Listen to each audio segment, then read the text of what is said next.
So in love with you, you just hug me and give me warmth. The good took away your pain and you let me feel so safe and peacefully calm. Dark run away, season cold.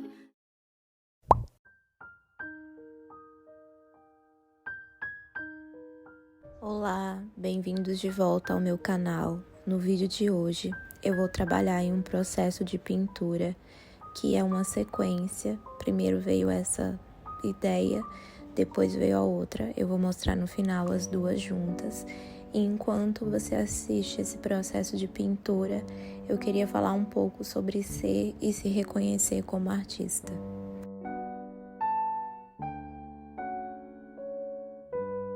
Ser artista não é fácil.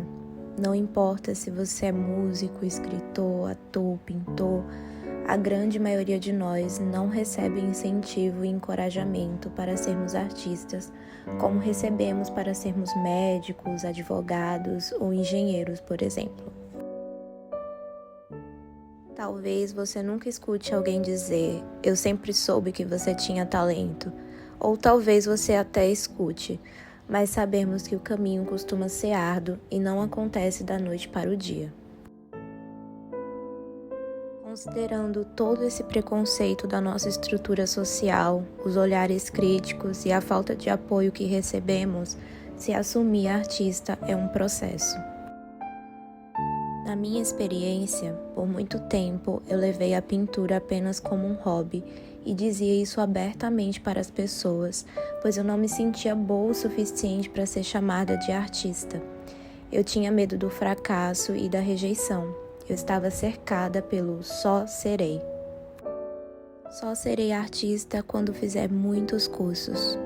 Só serei artista quando conseguir validação em alguma encomenda. Só serei artista quando fizer uma exposição. Só serei artista quando tiver os melhores materiais que puder. O que eu não entendia é que essas metas só poderiam se realizar a partir do momento que eu fosse, que eu caminhasse, que eu pintasse, que eu construísse a minha história como artista. Não existe um padrão para a sua jornada artística.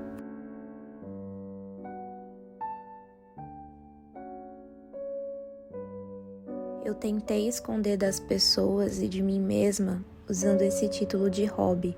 Assim eu não precisava lidar com os questionamentos alheios e com os meus próprios questionamentos, como: artista pode ser mesmo uma profissão? Mas bem lá no fundo, eu sabia que as minhas paixões, os meus sonhos, os meus desejos, as inspirações acabavam se direcionando para a pintura. Foi preciso muito autoconhecimento para ligar os pontos, respirar fundo e realmente compreender que sempre fui artista. Eu sou formada em psicologia, mas antes mesmo da graduação eu já publicava textos e poesias na internet, já trabalhei com fotografia, então a arte era um chamado na minha vida. Como mulher, me reconhecer artista é ainda mais representativo, principalmente quando a arte por muitos e muitos anos parecia ser uma profissão exclusivamente masculina. Se hoje, ainda que seja difícil e desigual, eu posso ser criadora, é porque antes existiram mulheres que precisaram lutar pelo direito de estudar arte e não estar nela apenas como musas e objetos de desejo do olhar masculino. Isso sem contar nas grandes artistas que caíram no esquecimento e que não aparecem nos livros e na história. Hoje eu vejo como as minhas obras representam ou evocam simbolicamente experiências corporais e principalmente o feminino. Agora eu vou deixar vocês acompanhando essa pintura e no final do vídeo eu quero propor algo ainda sobre a temática ser e se reconhecer como artista. Acredito que vocês tenham notado que o vídeo começou Já com a primeira camada de aquarela e de pele, eu tive um problema na gravação. Tava gravando, mas não salvou. Ainda bem que eu só tinha feito realmente essa primeira demarcação de sombra. E aí, de fato, depois começou todo o processo da pintura.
Então vamos lá. Testa falar na sua cabeça que você é artista. Sussurra baixinho para você mesmo na frente do espelho. Eu sou artista. Como você se sente? O poder de simplesmente falar já é libertador. E nada mais lindo do que um artista reconhecendo o seu chamado e percebendo que se é artista. E de verdade mesmo. A ideia de ser artista não precisa ser uma ideia adiada. principalmente se considerarmos que não sabemos aonde a vida vai nos levar.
Eu gosto muito de uma frase dita por um artista, que eu vou colocar o nome dele aqui embaixo, para não correr o risco de falar errado. E eu queria finalizar o vídeo com ela. Não devemos esperar para seguir nossa paixão criativa. Espero muito que vocês tenham gostado. Esse foi o meu primeiro Pinta e Fala. Fiquei um pouco nervosa para fazer. Mas eu quero muito saber a opinião de vocês, o que é que vocês acham nos comentários. Acredito que esse vai ser o primeiro de muitos. E é isso. Um beijo grande e até o próximo vídeo. Tchau, tchau.